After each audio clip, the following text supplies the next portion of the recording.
जरा सोचिए, एक सुनसान गांव, एक औरत घर में अकेली और दीवार पर एक खुर्ची हुई लिखाई जो कहती है आज रात एक भयानक मेहमान आने वाला है। तो चलिए इस रोंगटे खड़े कर देने वाली कहानी की तहों में उतरते हैं और देखते हैं कि आखिर हुआ क्या था। तो कहानी शुरू होती है दीनापुर नाम के एक गांव से। वैसे तो ये एक शांत सी जगह है, लेकिन हमारी कहानी की हीरोइन राधिका के लिए ये रात बिल्कुल भी शांत नहीं है। क्यों?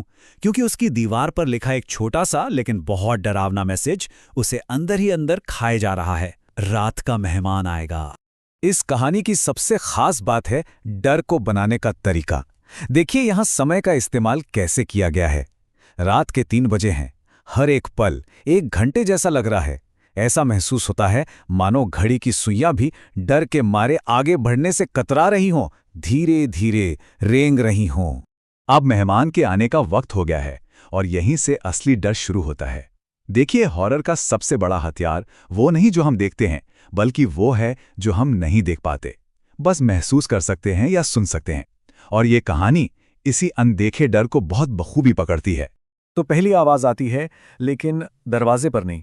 कोई दरवाजा नहीं खटखटा रहा। आवाज आ रही है दीवारों से, जैसे कोई अपनी उंगलियां दीवारों पर फेर रहा हो।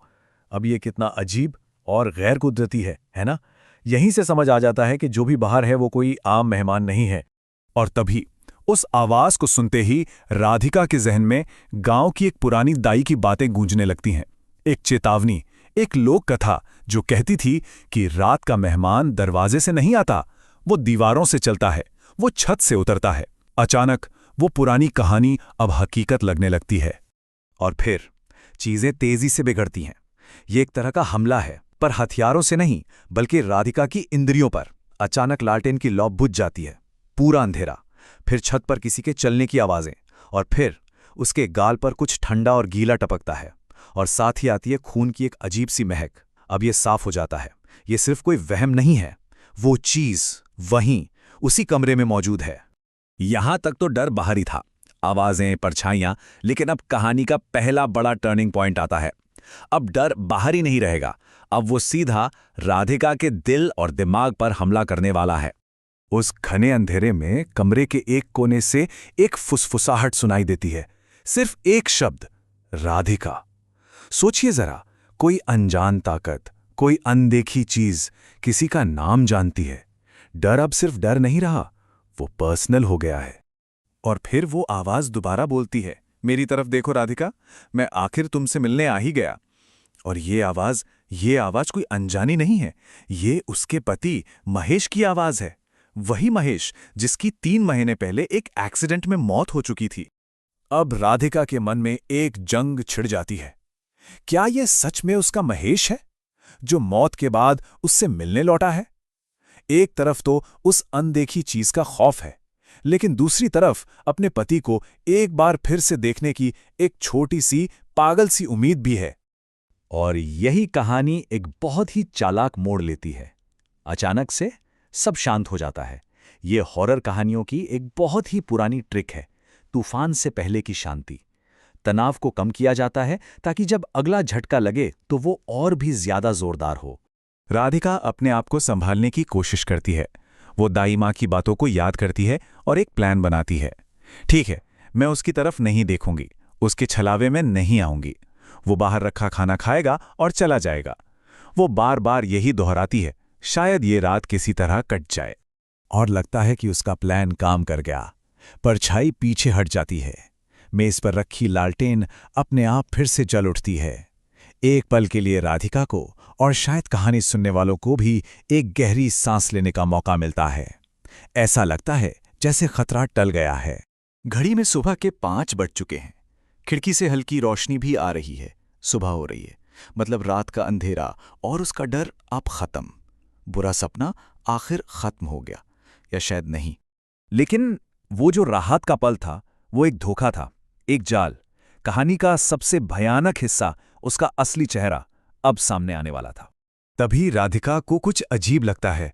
वो रसोई की खिड़की से बाहर देखती है और उसका दिल बैठ जाता है। बाहर अभी भी घना काला अंधेरा था, तो फिर वो रोशनी कहाँ से आ रही थी? वो सिर्फ लालटेन की रोशनी थी। सुबह हुई ही नहीं थी, रात अभी खत्म नहीं हुई थी। और यहीं इस कहानी का सबसे जीनियस पार्ट आता है। देखिए, अब तक जो हो रहा था वो एक माइंड गेम था। महेश की आवाज़ का इस्तेमाल करके वो चीज़ राधिका के दुख और उसकी उम्मीद के साथ खेल रही थी। वो एक मनोवैज्ञानिक हमला था। लेकिन अब जो वो देखने वाली है वो दिमागी खेल नहीं, वो एक असली, खौफनाक और राक्षसी हकीकत है। आवाज़ और नज़ारे का यही फ़र्क इस कहानी को इतना डरावना बनाता है। उसकी झूठी तसल्ली का बुलबुला एक पल में फूट जाता है। ठीक उसके ऊपर से एक भारी, ठंडी और बिल्कुल गैर इंसानी हंसी की आवाज गूंजती है। ये हंसी किसी इंसान की नहीं हो सकती और ये छत से आ रही है। और जब वो हिम्मत करके ऊपर देखती है तो उसका खून जम जाता है।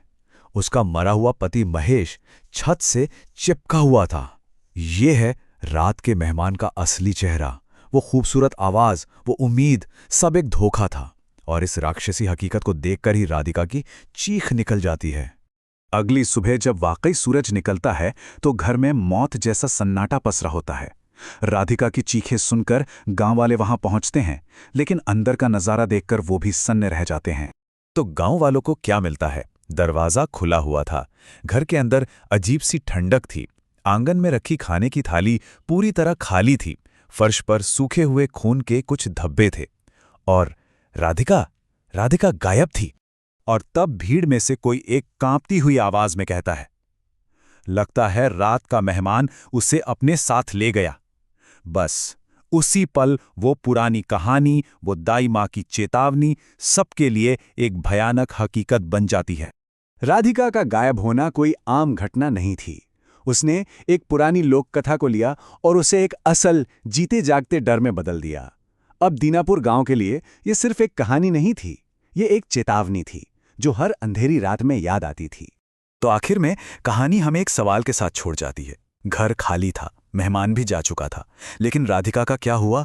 उसका सच में क्या हुआ? ये एक ऐसा सवाल है जिसका जवाब शायद कभी नहीं मिलेगा, और यही बात इस कहानी को और भी ज्यादा डरावना बना देती है।